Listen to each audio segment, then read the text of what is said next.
अस्सलाम वालेकुम, कैसे हैं आप सब। तो आज हम स्टार्ट करने जा रहे हैं एक्सरसाइज 5B का क्वेश्चन नंबर 2। तो मेरे पास ये थिंक न्यू सिलेबस मैथमेटिक्स की बुक 2 है और उसका ये चैप्टर नंबर 5 चल रहा है। मैंने इस चैप्टर के नेम से एक सेपरेट प्लेलिस्ट बनाई हुई है, उसका लिंक भी नीचे डिस्क्रिप्शन में दिया हुआ है, ताकि आप लोगों को इस चैप्टर से रिलेटेड तमाम सोल्यूशंस एक जगह पर आसानी से इसी प्लेलिस्ट में मिल सकें।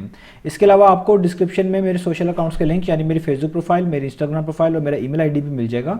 आप इन्हीं अकाउंट्स के थ्रू अपने क्वेश्चंस को, सजेशंस को मुझ तक भी पहुंचा सकते हैं। तो आइए स्टार्ट करते हैं हम क्वेश्चन नंबर 2 को। इसकी स्टेटमेंट को पहले रीड करते हैं। तो यहाँ पे लिखा हुआ है the first 4 figures of a sequence are as shown. तो आपको बेसिकली पहली 4 फिगर्स किसी सीक्वेंस की नीचे बनाकर दी गई हैं। आप देख सकते हैं यहाँ पे फिगर नंबर 1 है, उसके ऊपर एक ऐसी फिगर बनी हुई है जिसमें बहुत सारे स्मॉल ट्राइंगल्स आपको बने हुए नजर आ रहे हैं। इसी तरीके से फिगर नंबर 2 है, फिगर नंबर 3 है और फिगर नंबर 4 है। तो बेसिकली आपको यहाँ पर सीक्वेंस फिगर्स की फॉर्म में दिया गया है, आप ऐसे भी यहाँ पर चीज़ों को समझ सकते हैं। अब हम नीचे अगर देखें तो पहले पार्ट में आपसे कहा जा रहा है copy and complete the table, कि नीचे एक टेबल बना हुआ है, आपने इस टेबल को कंप्लीट करके दिखाना है। अब इस टेबल में आप देखें जो पहला कॉलम है उसमें लिखा हुआ है फिगर नंबर, और जो दूसरा कॉलम है उसमें लिखा हुआ है नंबर ऑफ स्मॉल ट्राइंगल्स। तो ये 1 से लेकर n तक इस पहले कॉलम में जितने भी नंबर्स हैं ये तमाम के तमाम फिगर नंबर को रिप्रेजेंट कर रहे हैं। और इसके सामने जो कॉलम है जिसमें नंबर ऑफ स्मॉल ट्राइंगल्स बिल्कुल टॉप पे लिखा हुआ है, इधर जो वैल्यूज आएंगी वो नंबर ऑफ स्मॉल ट्राइंगल्स को रिप्रेजेंट करेंगी। जैसे देखिए यहाँ पे फिगर नंबर 1 के आगे 4 लिखा हुआ है, इसका मतलब ऊपर जो फिगर नंबर 1 बनी हुई है इसमें 4 स्मॉल ट्राइंगल्स हैं। आप गिन भी सकते हैं 1 2 3 4। देखिए फिगर नंबर 2 के आगे 9 लिखा हुआ है, इसका मतलब जो ऊपर फिगर नंबर 2 है इसमें टोटल 9 स्मॉल ट्राइंगल्स हैं। आप गिन भी सकते हैं लाइक 1 2 3 4 5 6 7 8 9। तो बाकी फिगर नंबर्स के लिहाज से जो नंबर ऑफ स्मॉल ट्राइंगल्स बनेंगे वो आपने इधर आगे मेंशन करके दिखाने हैं, और उसके लिए आपको इनके दरमियान जो पैटर्न मौजूद है, इन स्मॉल ट्राइंगल्स में जो पैटर्न मौजूद है उसको फाइंड आउट करना पड़ेगा। तो आइए स्टार्ट करते हैं इस पहले पार्ट को। ये इसकी सारी वर्किंग है, आप इस वर्किंग को ना भी करें, डायरेक्ट आंसर भी लिख सकते हैं। तो हम यहाँ पर पहले 2 चीज़ें लिख लेते हैं। एक तरफ लिख लेते हैं फिगर नंबर और दूसरी तरफ लिख लेते हैं नंबर ऑफ स्मॉल ट्राइंगल्स। ठीक है, ये जो सिंबल है ये ट्राइंगल्स का है। तो आप यहाँ पे पैटर्न ढूंढने की कोशिश करें। जैसे आप देखें अगर फिगर नंबर 1 है तो 1 के आगे जो number of small triangles mentioned है वो 4 है। अब 4 एक परफेक्ट स्क्वायर नंबर होता है, ऐसा नंबर जो कि 2 एक जैसी नंबर्स को मल्टीप्लाई करने से मिले उसको हम परफेक्ट स्क्वायर बोलते हैं। तो 4 आपको कैसे मिलता है, जब आप 2 मल्टीप्लाई बाय 2 करते हैं, तो 2 मल्टीप्लाई बाय 2 करने से 4 मिलता है। और 2 मल्टीप्लाई बाय 2 को आप 2 का स्क्वायर भी लिख सकते हैं, क्योंकि आप किसी भी चीज़ का स्क्वायर करेंगे तो आपको एक परफेक्ट स्क्वायर ही मिलेगा।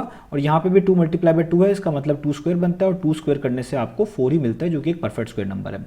इसी तरीके से आप देखें कि अगर फिगर नंबर 2 में हम जाएं तो फिगर नंबर 2 के लिहाज से उसके आगे 9 स्मॉल ट्राइंगल्स बनते हैं, तो 9 लिखा हुआ है, और 9 भी एक परफेक्ट स्क्वायर नंबर है। और 9 कैसे मिलता है, जब आप 3 को 3 से मल्टीप्लाई करते हैं, और 3 मल्टीप्लाई बाय 3 को आप 3 का स्क्वायर भी लिख सकते हैं। तो यहाँ से आपको एक पैटर्न समझ आ रहा होगा कि हमारे पास नंबर ऑफ स्मॉल ट्राइंगल्स में जितनी भी वैल्यूज आ रही हैं, जो भी नंबर्स आ रहे हैं, एक तो वो परफेक्ट स्क्वायर है, और दूसरा आपको ये चीज़ पता चल रही होगी कि जैसे 4 2 का स्क्वायर करने से आता है, तो 2 कैसे बन सकता है कि अगर आप इस फिगर नंबर में जो कि 1 है 1 ऐड कर दें, यानी अगर आप फिगर नंबर जो कि 1 है इसमें 1 ऐड करें तो आपको 2 मिल जाएगा, और इस पे खुद से स्क्वायर ले लें तो आपको 4 मिल जाएगा, जो कि नंबर ऑफ स्मॉल ट्राइंगल्स में मेंशन्ड है।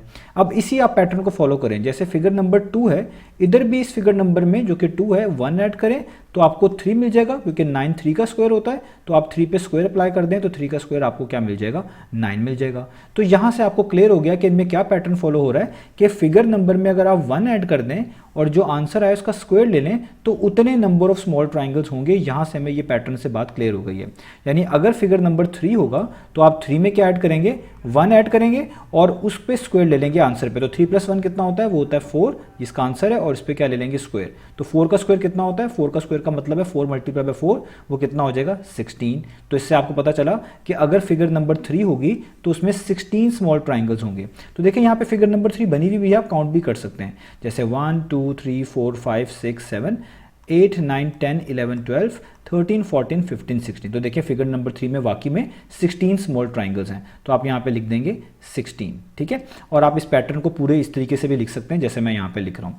अब इसी तरीके से जब आप फिगर नंबर 4 में जाएंगे तो पैटर्न वही रहेगा, 4 में 1 ऐड करें, 4 + 1 कितना होता है, आंसर में 5 आएगा, इसका स्क्वायर ले लें तो 5 का स्क्वायर कितना होता है, 5 5 टाइम्स होता है 25। इसका मतलब फिगर नंबर 4 में 25 स्मॉल ट्राइंगल्स होने चाहिए, वो ऊपर बने हुए भी हैं, आप इन्हें काउंट भी कर सकते हैं। इस तरह फिगर नंबर जब हम 5 में जाएंगे तो 5 में भी भी आप यही पैटर्न फॉलो करेंगे कि 5 में 1 प्लस करें, 5 + 1 6 होता है, 6 का आप स्क्वायर ले लें, 6 का स्क्वायर होता है 36। इसका मतलब फिगर नंबर 5 में 36 स्मॉल ट्राइंगल्स बनेंगे। और एट द एंड हमारे पास फिगर नंबर 6 है, तो फिगर नंबर 6 में भी आप यही पैटर्न फॉलो करें, 6 में 1 ऐड करें तो 7 बनेगा, 7 का आप स्क्वायर ले लें तो कितना आता है 49। इसका मतलब 6 फिगर नंबर 6 के अंदर आपके पास बेसिकली 49 स्मॉल ट्राइंगल्स होंगे, ये भी मैंने लिख दिया। अब इसी तरीके से आप चलते जाएं तो आप पहुंचेंगे किसी n पर। n एक जनरल आप कह लें यहाँ पर वेरिएबल के तौर पे आ रहा है। n का मतलब कोई भी हो सकता है फिगर नंबर 20, फिगर नंबर 30, कोई भी अगर वो हम कह रहे हैं कि फिगर नंबर हो तो जनरली बताएं कि उसमें कितने ट्राइंगल्स होंगे, उसका क्या जनरल फॉर्मूला बन जाएगा। तो ऊपर आप पैटर्न देखते आ रहे हैं कि जो भी फिगर नंबर मैंने लिखा है उसके आगे मैंने उसमें 1 प्लस किया है और फिर उसका स्क्वायर लिया है, इससे हमें स्मॉल ट्राइंगल्स पता चले। तो यहाँ पे भी अगर फिगर नंबर n है यही पैटर्न फॉलो करेंगे कि फिगर नंबर n में 1 ऐड करेंगे और उसके बाद हम इसका क्या कर देंगे, इसका स्क्वायर ले लेंगे, यानी ये हो जाएगा n+1 का स्क्वायर। तो इसका मतलब अगर कोई फिगर नंबर n होगी तो उसमें n+1 का होल स्क्वायर जितने स्मॉल ट्राइंगल्स होंगे। तो बेसिकली आपने एक फॉर्मूला निकाल लिया, यहाँ पे लिख भी लें कि नंबर ऑफ स्मॉल ट्राइंगल्स का आपने एक तरह का फॉर्मूला निकाल लिया। तो ये जो वेरिएबल्स के अंदर इस तरह की एक्सप्रेशंस बनती हैं आपके फॉर्मूलाज होते हैं। तो नंबर ऑफ स्मॉल ट्राइंगल्स का फॉर्मूला क्या बन गया, n+1 का स्क्वायर। और इसमें n किसको रिप्रेजेंट करता है, वो याद रखिएगा, वो फिगर नंबर को रिप्रेजेंट करता है। इस n से क्या मुराद है, फिगर नंबर। यानी अगर आप फिगर नंबर कोई भी n की जगह पे पुट करेंगे, उसमें 1 प्लस करेंगे और उस पूरी वैल्यू का जो आंसर आएगा प्लस करने के बाद उसका स्क्वायर ले लेंगे, तो आपको हमेशा नंबर ऑफ स्मॉल ट्राइंगल्स पता चल जाएंगे। ये बात हमें इसके लास्ट वाली एंट्री से पता चल गई है।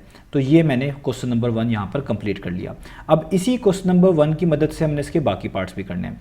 अब आप देखें क्वेश्चन नंबर 2 में लिखा हुआ है find the number of small triangles in the 20th figure. वो कह रहे हैं कि 20th फिगर में यानी फिगर नंबर 20 में कितने स्मॉल ट्राइंगल्स होंगे। तो अब आपको यहाँ पे फिगर नंबर बताया गया एक तरह का, आप यहाँ पे लिख सकते हैं कि फिगर नंबर आपको कितना बताया है, वो बताया है 20। तो मैं यहाँ पे लिख देता हूँ कि फिगर नंबर हमें बताया है 20। अब मैंने अभी आपको ऊपर समझाया है कि हम फिगर नंबर को n से रिप्रेजेंट कर रहे हैं, क्योंकि n यहाँ पे फिगर नंबर था। कोई भी जनरली n का मतलब ही है कि कोई भी हो सकता है, 20th, 21st, 22nd, कुछ भी हो सकता है। तो आगे उसमें अगर हम +1 करके होल स्क्वायर लें तो उससे हमें नंबर ऑफ स्मॉल ट्राइंगल्स पता चलते हैं। ये ऊपर फॉर्मूला भी लिखा हुआ है। तो यहाँ पे फिगर नंबर को हम n से रिप्रेजेंट करेंगे और वो हमें कितना बताया गया है, 20th। ठीक है, तो इधर इसका मतलब यही लिया जाएगा कि n की जगह पे आपने 20 पुट करना है, क्योंकि n यहाँ पर फिगर नंबर को रिप्रेजेंट करता है। तो आप ऊपर वाला ही फॉर्मूला लिखेंगे, नंबर ऑफ स्मॉल ट्राइंगल्स वो इक्वल होते हैं n+1 के होल स्क्वायर के, और n की जगह पे जस्ट फिगर नंबर पुट कर देंगे, क्योंकि इधर n फिगर नंबर को रिप्रेजेंट करता है, वो 20 है, आप लिख देंगे 20 +1 वैसे ही, उस पर स्क्वायर वैसे का वैसे ही। 20 + 1 कितना होता है, वो होता है 21 और ऊपर उसके स्क्वायर है। 21 का स्क्वायर का मतलब है 21 को 21 से मल्टीप्लाई कर दें। तो मैं यहाँ पे 21 का स्क्वायर फाइंड आउट कर लेता हूँ, तो वो आता है 441। इसका मतलब कि अगर हमारे पास 20th फिगर होगी, फिगर नंबर 20 होगी, तो उसमें टोटल 441 स्मॉल ट्राइंगल्स होंगे। तो ये मैंने इसका सेकंड पार्ट भी कर दिया। अब हम इसका थर्ड पार्ट करते हैं। तो थर्ड पार्ट में लिखा हुआ है find the value of n। अब आपने n की वैल्यू फाइंड आउट करनी है, और याद रखिएगा n का मतलब क्या था, फिगर नंबर। यानी अब आपने फिगर नंबर फाइंड आउट करके दिखाना है। For which the figure has 121 small triangles. वो कह रहे हैं आप बताएं कि फिगर का नंबर क्या होगा अगर उस फिगर में 121 स्मॉल ट्राइंगल्स हों। तो बेसिकली अब आपको डाटा डिफरेंट थोड़ा सा बताया गया है। तो अब हम यहाँ पहले डाटा लिख लें। आपको स्मॉल ट्राइंगल्स बताए गए हैं, उनके बारे में इंफॉर्मेशन दी गई है। तो हम यहाँ पे लिखेंगे नंबर ऑफ स्मॉल ट्राइंगल्स, वो कितने बताए गए हैं आप क्वेश्चन में देख लें, वो बताए गए हैं 121। वो कह रहे हैं कि अगर 121 स्मॉल ट्राइंगल्स हों किसी फिगर में, तो आप उस फिगर का नंबर बताएं। फिगर नंबर बताने का मतलब ये है कि वो आपसे पूछ रहे हैं n की वैल्यू बताएं। तो अभी ऊपर मैंने आपको फॉर्मूला बताया कि नंबर ऑफ स्मॉल ट्राइंगल्स का और ये फिगर नंबर का आपस में रिलेशनशिप कैसे हमने यहाँ पर बनाया हुआ है। तो आप इसी फॉर्मूले को लिखिए। फॉर्मूला था कि जो नंबर ऑफ स्मॉल ट्राइंगल्स हैं वो इक्वल होते हैं n+1 के होल स्क्वायर के। अब आपने जस्ट यहाँ पर वैल्यूज पुट करनी है और कोई भी प्रॉब्लम नहीं आएगी। तो नंबर ऑफ स्मॉल ट्राइंगल्स कितने दिए हुए हैं, 121। तो नंबर ऑफ स्मॉल ट्राइंगल्स के नीचे आप पुट कर दें 121। n की वैल्यू आपने फाइंड आउट करनी है, तो इधर सब चीज़ वैसे की वैसी रहने दें। अब आपको ये चीज़ पता है कि जब भी हमारे पास कहीं स्क्वायर आ रहा हो, हमें स्क्वायर को ख़त्म करना हो, तो हमें दोनों साइड्स पर स्क्वायर रूट अप्लाई करना पड़ता है, क्योंकि यहाँ पे n+1 के ऊपर स्क्वायर है, n की वैल्यू निकालने के लिए स्क्वायर को ख़त्म करना पड़ेगा, तो दोनों तरफ आपको स्क्वायर रूट अप्लाई करना पड़ेगा। तो यहाँ पे भी मैंने स्क्वायर रूट अप्लाई कर दिया और इधर भी मैंने स्क्वायर रूट अप्लाई कर दिया। तो यहाँ पे ये स्क्वायर रूट से क्या हो जाएगा, कैंसिल, और यहाँ पे आपके पास एक तरह का आ जाएगा n+1, और 121 किसका स्क्वायर रूट होता है, 11 का। और आपने चीज़ याद रखनी है कि किसी भी नंबर का स्क्वायर रूट जो होता है, जब हम उसको फाइंड आउट करते हैं तो उसके दो पॉसिबल आंसर आते हैं। तो यहाँ पे आएगा पॉजिटिव, नेगेटिव, 11, यानी 121 किसका स्क्वायर रूट होता है, 11 का, और एक पॉजिटिव 11 का और नेगेटिव 11 का, यानी दो नंबर ऐसे हैं पॉजिटिव 11 और नेगेटिव 11 जिनका जब हम स्क्वायर करेंगे तो हमें 121 ही मिलेगा। तो स्क्वायर रूट के दो पॉसिबल आंसर होते हैं, आपने ये दोनों पॉसिबल आंसर हमेशा ऐसे लिखने होते हैं। अब इसका मीनिंग क्या बनता है, इसका मीनिंग ये बनता है कि जो आपकी ये n+1 वाली वैल्यू है, ये या तो पॉजिटिव 11 के इक्वल होगी, या आप यूँ कह लें कि जो आपकी n+1 की वैल्यू है ये इस नेगेटिव 11 के इक्वल होगी। यानी आपको यहाँ पर अलग अलग सॉल्व करके n की वैल्यूज चाहिए होंगी। तो पहले हम इसको सॉल्व कर लेते हैं। यहाँ पे ये 1 ऐड हो रहा है, हमें n की वैल्यू चाहिए, तो जो चीज़ ऐड हो रही है वो दूसरी तरफ जाके सब्ट्रैक्ट होती है, तो 11 में से जाके ये 1 सब्ट्रैक्ट हो जाएगा। 11 - 1 कितना आ गया, 10। तो एक तो हमें n पता चल गया 10। यहाँ से अगर आप नोटिस करें तो ये +1 है, ये +1 वहाँ जाके -1 हो जाएगा, सब्ट्रैक्ट हो जाएगा, तो ये हो जाएगा -11 - 1, और माइनस माइनस क्या होता है प्लस, और 11 + 1 करेंगे 12, और साइन बड़ी वैल्यू का 11 का, उसके पीछे माइनस है तो -12 आ गया। तो देखिए n कभी भी नेगेटिव नहीं हो सकता। आप यहाँ पे लिखेंगे कि n can't be less than 0, इसको हम बोलेंगे n is not less than equal to 0। Less than 0 का मतलब होता है नेगेटिव, कि n नेगेटिव नहीं हो सकता। तो आप यहाँ पे लिख भी सकते हैं इस चीज़ को फर्दर वेरीफाई करने के लिए, मतलब अश्योर करने के लिए, n कांट बी नेगेटिव, क्योंकि ये फिगर नंबर है, फिगर नंबर ने कभी भी नेगेटिव नहीं होना होता, फिगर नंबर तो कोई पॉजिटिव होल नंबर होना चाहिए। तो इसका मतलब सिर्फ यही n की वैल्यू कंसिडर की जाएगी। तो इससे हमें पता चल गया कि अगर आपके पास 121 स्मॉल ट्राइंगल्स किसी फिगर में आ रहे हैं तो उस फिगर का नंबर कितना होगा, 10th। तो आप यहाँ पे लिख सकते हैं, सो 10th फिगर, जो 10th फिगर होगी, ये आपने n की वैल्यू निकाली है, विल हैव 121 स्मॉल ट्राइंगल्स, उसके अंदर स्मॉल ट्राइंगल्स इतने होंगे। तो हमने फाइंड आउट कर लिया कि फिगर नंबर 10 में आपके पास 121 स्मॉल ट्राइंगल्स आपको मिल जाएंगे। ठीक है, तो ये हमारे पास हो गया पार्ट नंबर 3।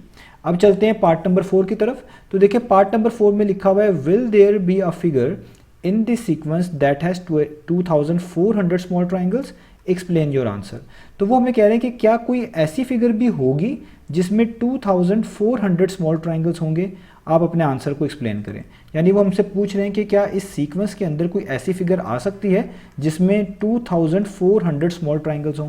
तो हम यहाँ पर इसको भी डाटा बनाकर ही करेंगे, डाटा लिख कर ही करेंगे। हमें जो चीज़ गिवन है हम पहले यहाँ पे लिख लेते हैं कि नंबर ऑफ स्मॉल ट्राइंगल्स जो उन्होंने हमें बताए हुए हैं, वो कितने बताए हुए हैं, वो बताए हुए हैं 2400। अब हम इसको चेक करेंगे। कैसे चेक करेंगे, हमें पता है कि हमारे पास फॉर्मूला है ऊपर मौजूद। फॉर्मूला क्या है, फॉर्मूला है नंबर ऑफ स्मॉल ट्राइंगल्स, इसको मैं इस तरह शॉर्ट फॉर्म में लिख रहा हूँ, वो किसके इक्वल होता है, n+1 का होल स्क्वायर। क्योंकि आपको नंबर ऑफ स्मॉल ट्राइंगल्स की वैल्यू दी हुई है, आप जस्ट इस इक्वेशन में वैल्यूज पुट कर दें ताकि आपको आइडिया हो जाए कि क्या ऐसी कोई n की वैल्यू आ भी सकती है कि नहीं। तो आप यहाँ पे नंबर ऑफ स्मॉल ट्राइंगल्स की जगह पे 2400 लिख दें, n+1 का स्क्वायर वैसे का, होल स्क्वायर वैसे का वैसे ही। यहाँ पे भी अगर आपको n की वैल्यू चाहिए तो आपको स्क्वायर को जो है ना ख़त्म करना पड़ेगा। स्क्वायर को ख़त्म करने के लिए आप जानते हैं दोनों तरफ स्क्वायर रूट अप्लाई करना पड़ेगा। तो यहाँ पे तो स्क्वायर रूट से कैंसिल आउट हो जाएगा, यहाँ पे आ जाएगा n+1, और यहाँ पे आपके पास आ जाएगा स्क्वायर रूट ऑफ 2400। अब आप यहाँ पर n की इधर, ऐसे तो यहाँ से भी क्लियर हो गया, लेकिन आप इसको थोड़ा सा ऐसे कर सकते हैं कि ये +1 वहाँ जाके क्या हो जाएगा, -1। तो ये हो जाएगा 2400 का स्क्वायर रूट, ये +1 वहाँ जाके क्या हो जाएगा, -1 इक्वल टू n। अब देखें ये हमारे पास n की वैल्यू आ रही है। अब हमें कैसे पता चलेगा कि ये जो वैल्यू आ रही है, ये क्या इससे ये चीज़ क्लियर होती है कि हमारे पास ऐसी कोई फिगर होगी जिसमें इतने ट्राइंगल्स होंगे कि नहीं। तो यहाँ से हमें क्लियर हो रहा है कि ऐसी कोई भी फिगर एग्जिस्ट नहीं करेगी। उसकी रीज़न क्या है, उसकी रीज़न ये स्क्वायर रूट है। क्योंकि अगर आप स्क्वायर रूट निकालेंगे 2400 का तो आपको पता चलेगा कि ये तो कोई डेसिमल में वैल्यू आ रही है, और डेसिमल के अंदर कोई वैल्यू आ रही है, तो ट्राइंगल्स जो हैं, क्योंकि हमने ऐसी figure number basically find out करनी है जिसमें इतने ट्राइंगल्स हों, तो ऐसा तो कोई फिगर नंबर नहीं हो सकता जिसमें जो कि पॉइंट्स में आ रहा हो, क्योंकि जितने भी हमारे पास ऊपर फिगर नंबर्स थे वो सब के सब कोई पॉजिटिव होल नंबर थे, like figure number 1, figure number 2, figure number 3। तो ऐसी कोई फिगर होना जिसमें 2400 स्मॉल ट्राइंगल्स हों, वो इस इक्वेशन के मुताबिक तभी पॉसिबल बन रहा है कि जब आपके पास n की वैल्यू कोई डेसिमल में आए, और n रिप्रेजेंट करता है फिगर नंबर को, और फिगर नंबर कभी भी डेसिमल में नहीं हो सकता। इसका मतलब ऐसी कोई फिगर एग्जिस्ट नहीं करेगी सीक्वेंस में जिसमें 2400 स्मॉल ट्राइंगल्स आ रहे हों। तो आपको अब अपने आंसर को एक्सप्लेन कर देना है। आप यहाँ पे लिखेंगे नो, ठीक है, और आगे आप लिखेंगे because 2400 square root of 2400 is not a positive whole number। ठीक है, ये कोई पॉजिटिव होल नंबर नहीं है। ठीक है, आप इसको पॉजिटिव इंटीजर भी कह सकते थे। ठीक है, पॉजिटिव ज़रूर आप कहिएगा क्योंकि ये सारे की सारी वैल्यूज़ पॉजिटिव होती हैं। तो ये सारे 2400 का आंसर एक पॉजिटिव होल नंबर नहीं है, इसी वजह से हम कह रहे हैं कि ऐसा कोई भी फिगर नहीं एग्जिस्ट करेगी। तो आप यहाँ पे लिखेंगे सो द फिगर विथ कितने ट्राइंगल्स थे 2400। So the figure with 2400 triangles will not exist in this sequence। तो इस सीक्वेंस में ऐसा पॉसिबल नहीं हो सकता। अगर ऐसा पॉसिबल होना होता तो n की वैल्यू कोई ना कोई पॉजिटिव होल नंबर मिल रही होती। यहाँ पे इस स्क्वायर रूट ऑफ 2400 की वैल्यू कोई डेसिमल में मिल रही है, और डेसिमल में से कोई भी नेगेटिव 1 करेंगे तो आंसर तब भी डेसिमल में रहेगा। इसका मतलब n की वैल्यू डेसिमल में रहेगी और n की वैल्यू डेसिमल में नहीं हो सकती। तो आपने ये चीज़ को बाकी आप अपने वे से भी एक्सप्लेन कर सकते हैं। तो होप सो आपको चीज़ें सारी यहाँ तक समझ आ गई होंगी। इंशाल्लाह अब हम नेक्स्ट वीडियो से मिलेंगे बाकी सॉल्यूशंस के साथ।